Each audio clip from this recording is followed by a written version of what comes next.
तो stylise effects जो है हमारे पास कुछ इस तरह से काम करेंगे, जैसे कि पहले देख ले कौन कौन से इफेक्ट्स हैं इसके अंदर स्टाइलाइज में। एक है ड्रॉप शेडो, मतलब कोई भी ऑब्जेक्ट आपने तैयार किया और उस ऑब्जेक्ट का शेड आपने डिस्प्ले करना है, तो उसके लिए आपको ड्रॉप शेडो तो रिक्वायर्ड है।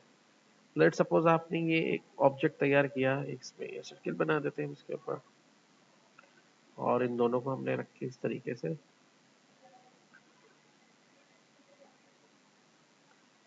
एक ग्रुप कर दिया। अब ये एक शेप है हमारे पास, उसमें कलर कोई भी था। अब इसका शेड क्रिएट करना है।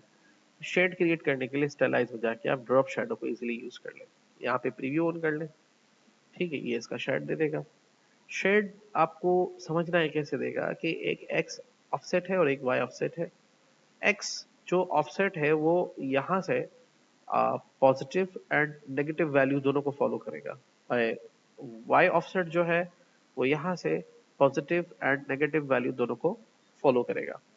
तीसरी चीज है इसके अंदर ऑपेसिटी, शेड की जो कलर की क्वांटिटी है वो कितनी ज्यादा लाइट हो डार्क हो।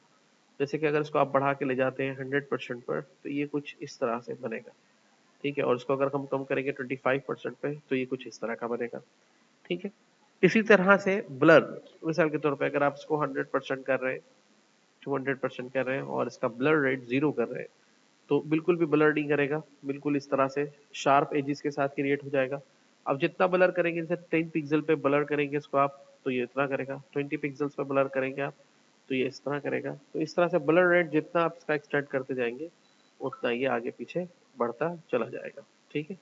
ये चीज यहाँ पर इस तरह से आ रही है। अच्छा, उसके बाद ये आ गया आपके पास दोनों चीजें। अब आते हैं एक्स और वाई ऑफसेट के ऊपर। फॉर एग्जाम्पल, अगर आप इसको -7 देंगे, तो अगर ये राइट साइड पर आ रहा है तो ये चला जाएगा किस पे, लेफ्ट साइड पे चला जाएगा। इसी तरीके से ये डाउन है तो -7 करेंगे तो ये अप हो जाएगा इस तरीके से, ठीक है ना। और भी वैल्यूज को अगर आप इसमें इस तरह से बढ़ाते कम चले जाएंगे, तो ये इस तरीके से मूव होता रहेगा अराउंड, ठीक है। फिर उसके बाद जब आप इसको अप्लाई कर देंगे, सपोज टू बी इसकी ऑपेसिटी को हम कम करके 65 पर रख लेते हैं, और ये शेड हमने क्रिएट कर लिया, एंड देन ओके कर देंगे। तो फिर यहाँ पे उससे पहले हमारे पास ऑप्शन है कलर और डार्कनेस का। कलर पर अगर हम क्लिक करके यहाँ से कोई भी कलर लेंगे, तो फिर ये उस कलर के हिसाब से शेड क्रिएट करेगा। और अगर डार्कनेस पे रखेंगे, तो फिर कितना डार्क करना है, कितनी ऑपेसिटी के हिसाब से उसको कम ज्यादा हल्का यहाँ से हम कर सकते हैं। यूजुअली हम शेड डार्क भी दे रहे होते हैं, इसलिए इसको यहाँ पे डार्क का भी दिया गया और कलर्स पे देना है तो कलर्स का भी ऑप्शन यहाँ पे दिया गया है। देन ओके करेंगे तो ये इफेक्ट इस पर अप्लाई हो जाएगा, और उस इफेक्ट को हम देख सकेंगे अपीरियंस पे जाके इस जगह पे। और फिर भी दोबारा से मॉडिफाई करना हो तो यहाँ से उसको 1 सेकेंड मॉडिफाई भी कर सकेंगे। क्लास करें इसके बाद बिठा दो उनको, ठीक है। तो उसके बाद यहाँ पे क्लिक करके हम इसका जो इफेक्ट है वो यहाँ से कम ज्यादा कर सकते हैं, ठीक है ना। और यहाँ पे क्लिक करके ओके कर सकते हैं, एंड देन क्लिक करके ओके कर देंगे। अब ड्रॉप शैडो में जाके इस पे क्लिक करेंगे, डिलीट करेंगे, तो यहाँ से ये इसका डिलीट हो जाएगा जो भी इसका शेड था। सेकंड ये है कि उसके ऊपर जो है वार्प इफेक्ट में स्टाइलाइज में अगर हम जाके यहाँ से लगाते हैं फेदर इफेक्ट और प्रीव्यू को ऑन करते हैं, तो फेदर्स में इसके जो साइड्स की जो इनसाइड फेदर्स हैं, मतलब जो इसके शार्प कॉर्नर्स हैं, वो सॉफ्ट एजेस में कन्वर्ट हो जाएंगे। तो इस तरीके से इसके फेदर्स पे ये इफेक्ट डालेगा, ठीक है। इसको ओके करेंगे तो ये इस पे अप्लाई हो जाएगा, एंड देन क्लिक करके यहाँ से इसको रिमूव करना है, तो फेदर्स पे जाके आप इसको यहाँ से डिलीट कर सकते हैं, ठीक है। तो फेदर्स भी आप यहाँ से देख सकते हैं किसी भी शेप पर, इवन आप इस पे इजीली अप्लाई कर सकते हैं। फेदर्स के बाद आपके पास नेक्स्ट ऑप्शन आता है इनर ग्लो। किसी भी ऑब्जेक्ट की इनसाइड आपको ग्लो करना है, तो इनर ग्लो एक्टिवेट करेंगे और यहाँ से ग्लो कलर लेंगे, और फिर उसका जो ग्लो कलर एजेस है उसको आप बढ़ाएंगे, तो ग्लो जो है वो इनसाइड आएगा, नॉट के आउटसाइड आएगा। ये इनसाइड पे क्लिक करेंगे, जैसे कि आप यहाँ से लेंगे, नेक्स्ट ऑप्शन ब्लू कलर का शेड डालना है इसके ऊपर, तो इस तरह से आएगा। सेंटर्ड करेंगे तो सेंटर से ग्लो भरेगा, और एजिस करेंगे तो एजिस से इनसाइड पर बढ़ेगा। तो ये इस तरह से होता चला जाएगा। इसको नॉर्मल कर देंगे तो इस तरह से बिल्कुल, और फिर अगर मल्टीप्लाई किस तरह से वो कलर्स के अंदर अपने आप को ब्लेंड करे दूसरा कलर, तो यहाँ से आप उसके एजिस को भी देख सकते हैं, और यूजुअली वो मल्टीप्लाई पर ही आ रहा होता है। इस तरह का शेड्स का मामला भी आपके साथ कर सकते हैं। उसके बाद यहाँ पे क्लिक करके इफेक्ट्स पे जाके अगर आप यहाँ पे क्लिक करते हैं स्टाइलाइज पर आउटर ग्लो के ऊपर, तो यहाँ पे क्लिक करके अब ये आउटसाइड ग्लो करेगा और यहाँ पे क्लिक करके यहाँ से आप कोई भी कलर ले सकते हैं और फिर ये आउटसाइड पर उसका ग्लोइंग इफेक्ट क्रिएट करेगा। तो यहाँ से जैसे ब्लर करेंगे तो देखिए इस तरह का आउट करेगा।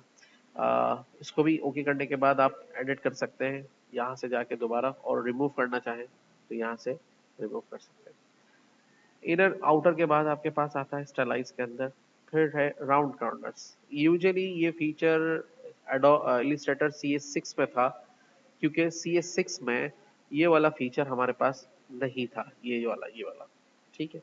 तो किसी भी शेप के कॉर्नर्स को राउंड करना होता था तो इसके अंदर थोड़ा सा डिफिकल्ट होता था, तो उसको हम जाके यहाँ से स्टाइलाइज में जाके राउंड कॉर्नर्स कर देते थे। प्रीव्यू करने के बाद कितना राउंड करना होता था उसका रेडियस बताते थे, सपोज टू बी 15 पिक्सल का राउंड करना है इनको, तो ये 15 पिक्सल उसको राउंड करेगा। और अगर इसको और बढ़ा देंगे तो ये और ज्यादा,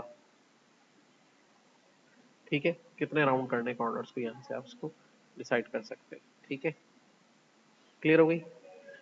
उसको भी रिमूव करना है तो फिर यहाँ से जाके इजीली आप इसको यहाँ से डिलीट करेंगे, खत्म हो जाएगा। इसके बाद नेक्स्ट हमारे पास ऑप्शन है स्टाइलाइज में जाके स्क्रिबल्स का। अच्छा, अब स्क्रिबल समथिंग जो है, जैसे इसके नाम से ही जाहिर हो रहा है कि स्क्रिब क्रिएट करेगा ये, तो शेप क्रिएट कर देते हैं, इफेक्ट्स पे चले जाते हैं, स्टाइलाइज में चले जाते हैं और स्क्रिबल्स पे क्लिक करते हैं। तो कुछ बने बनाए स्क्रिबल्स है, पहले उसको जरा देख लें प्रीव्यू ऑन करके। तो यहाँ पे आप देख रहे हैं इस तरह का स्क्रिबल क्रिएट करना है आपने, इस तरह का स्क्रिबल क्रिएट करना है आपने, ठीक है, इस तरह का स्क्रिबल क्रिएट करना है आपने, ठीक है। तो ये स्क्रिबल्स यानी कि ऐसे लाइंस क्रिएट कर सकते हैं। इसको आप कोई भी स्क्रिबल लगा के अगर आप इस शेप को थोड़ा सा एक्सटेंड भी करेंगे तो यहाँ से ये देखिए इसी तरह का इफेक्ट इसके ऊपर ये अप्लाई हो रहा होगा। ये देखिए, देख रहे हैं, इवन अगर कोई लाइन ड्रॉ करके भी आप इस पर अप्लाई करेंगे तो इसी तरह का स्क्रिबलिंग इफेक्ट इस पर डाल देगा। अब ये बने बनाए स्क्रिबल इफेक्ट्स जो हैं वो यहाँ से हम दोबारा क्लिक करके अपीयरेंस से एक्टिवेट कर लेते हैं। मॉइर है, ठीक है, मॉइर के बाद शार्प है, स्केचेस, स्नार्ल है, स्क्रैचेस, यानी कि डिफरेंट किस्म के जो इफेक्ट्स होते हैं जो हमें नेचुरल चीज़ों में देखने को मिलते हैं वो इसके अंदर ऑलरेडी क्रिएटेड है। स्वैश है, टाइट है, और फिर सिगजैग का इफेक्ट है, और ये लास्ट यही था। तो कोई भी इफेक्ट अगर आप इसमें से ले लें, चाइल्ड लाइक है, तो उसके फर्दर जो सेटिंग्स है वो यहाँ पर आपको कस्टम कर सकते हैं। लेट सपोज पेज ओवरलैप है, तो इसको कितना बढ़ाना है, कम करना है, ये देखिए यहाँ से कंट्रोल किया जा सकता है, कितना इसको ओवरलैप करेंगे। वेरिएशन है तो इसको कितना ज़्यादा फैलाना है, कम करना है। स्ट्रोक विड्थ है, स्ट्रोक ये जो इसकी लाइन है इसकी विड्थ को कितना पतला या बारीक या मोटा करना है, यहाँ पे आप देख लीजिए इसको, ठीक है। उसके बाद कवर्डनेस है इसकी, इसको यहाँ से कितना ज़्यादा कम करना है। वेरिएशंस है इसके, स्पेसिंग है इनके दरमियान में कितना स्पेस है, कम ज़्यादा करना है। अक्सर इस तरह का डोरी का इफेक्ट आपको क्रिएट करना हो तो ये बड़े आराम से इसके अंदर बन जाता है।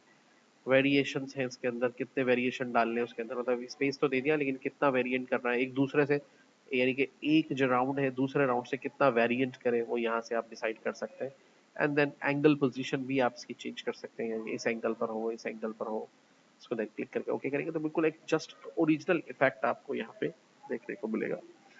आप एक ऑब्जेक्ट के ऊपर एक और एक से ज्यादा इफेक्ट भी अप्लाई कर सकते हैं। लेट्स सपोज अब इसी पे क्लिक करके अगर मुझे दूसरा इफेक्ट देना है तो स्टाइलाइज में जाके मैं दे सकता हूँ। लेट्स सपोज मुझे इसके अंदर जो है ड्रॉप शेडो इफेक्ट भी देना है, तो प्रीव्यू करें यहाँ पे, और इस शेडो को मैं थोड़ा सा 3 पिक्सल पे कर लेता हूँ और इसका भी 3 पिक्सल कर देता हूँ।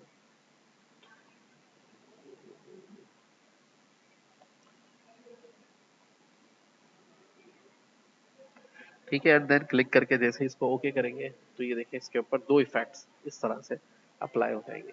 तो इस तरीके से आप जब ऑब्जेक्ट क्रिएट कर लेते हैं तो उसको मजीद अट्रैक्टिव बनाने के लिए, ग्लो कराना है इनसाइड या आउटसाइड, या शेड्स देना है, तो आप स्टाइलाइज इफेक्ट्स का इस्तेमाल कर सकते हैं और उसको ईजी बना सकते हैं। और जैसे नेचुरल शेप्स के अलावा स्क्रैम्बल्स वगैरह क्रिएट करने हैं तो इस पर ईजीली ये क्रिएट किए जा सकते हैं।